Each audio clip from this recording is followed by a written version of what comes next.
required, and as a consequence of that, the cost of living continues skyrocketing. But as you know, anybody will tell you there are only 4 things in the world that a government needs to address seriously. The first thing is food. You must keep food away from the control of the ordinary fluctuations of prices on world markets, on the open markets. Number 2, you must control the cost of health. Number 3, you must control the cost of education. Number 4, you must control the cost of transport.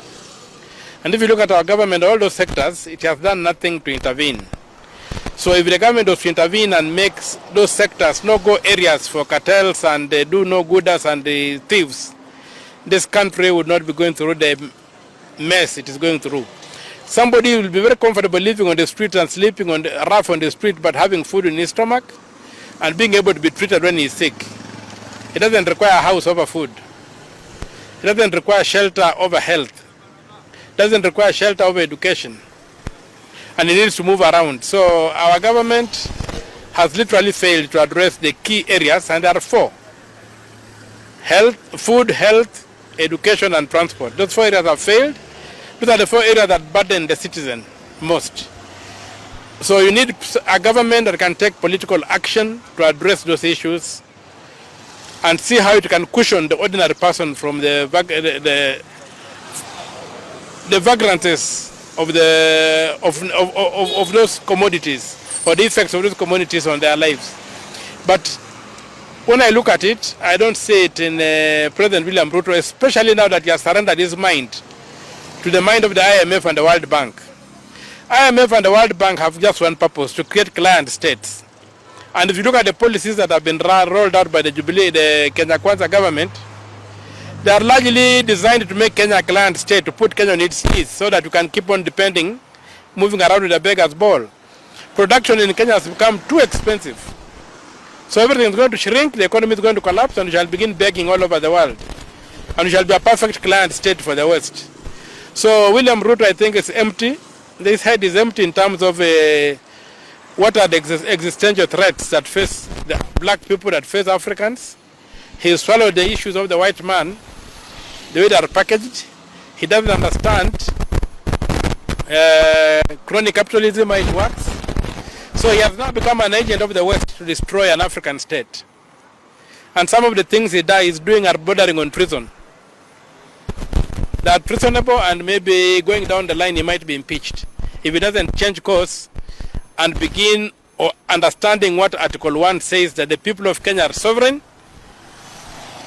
And when they elected him, there was nowhere in his manifesto where he said that the IMF and the World Bank are going to govern Kenya when he gets into office. He promised to govern this country, but he's destroying it. Everything is crumbling in 1 year.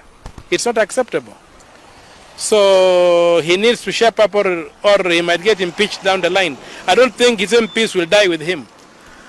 They're going to get a point whereby he can be impeached if he doesn't change course and begin doing things that benefit this country, not to benefit the Western powers, not to benefit the World Bank. Right now he wants to sell the assets. These assets, some of them were put up before he was born. Now he wants to come and sell them. What will the future generations have as a state? Those who run the government in future, what will they rely on to run this government? We have already talked of food. We are talking of transport. We are talking of education. We are talking of health. If these things are sold, how will the future governments finance those key ingredients of our modern society? So for me, I think William Ruto is going overboard. And where we are right now, we might be facing an impeachment very soon. My name is from Kenya. I just have one question for you to shed more light on. Recently, we had the bipartisan talk report being tabled by the herman and all the distributors and so on. And one of the key issues they were agitating for was the high cost of living. It is now missing from the final report. What can you say as a legislator in the Senate? I think that Boma's process was a waste of time. It was a waste of time. If you look at the solutions that provided, I've simply regurgitated what Ruto has been saying all along. Looks like Ruto is preparing for a leader of opposition so that in case he loses the next elections, he will still be in parliament as a leader of the opposition. And there's no other thing that I'm talking about. They're trying to create a job for Mutembei. What is that? Is that a national issue? Let him fix the cost of living. Let him fix the cost of petroleum.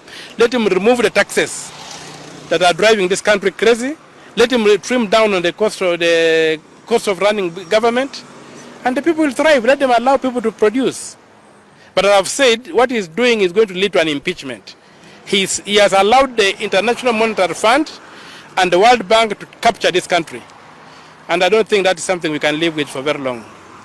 That's all I can say. This is the final question. Do you see a possibility of the official opposition leader in the country, Raila ODINGA, maybe coming up with a solution to end the Republic of Kenya? Because what we said in 2022, some Kenyans were saying maybe President Ruto rigged to become the President of the Republic of Kenya. Do you see a possibility of Ruto and Raila ending electoral justice in Kenya? I don't see that. The only people who could end that was the Supreme Court, but the Supreme Court has sold its soul.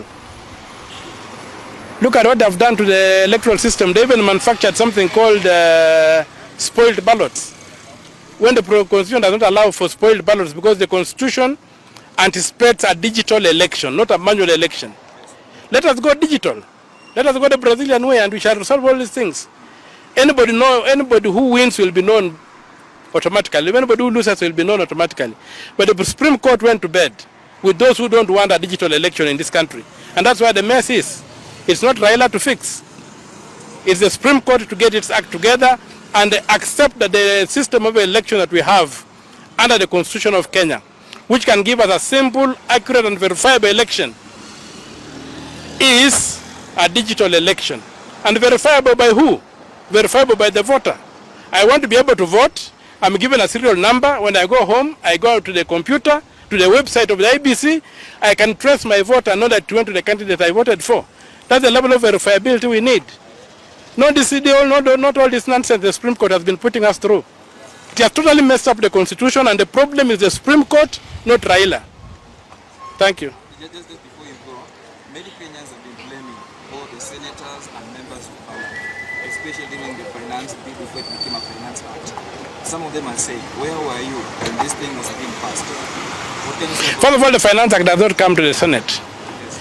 Because of the machinations Uhuru had with in the last government and the kind of senators we had, they agreed that the budget will not be done in the Senate, it will only be done by the National Assembly.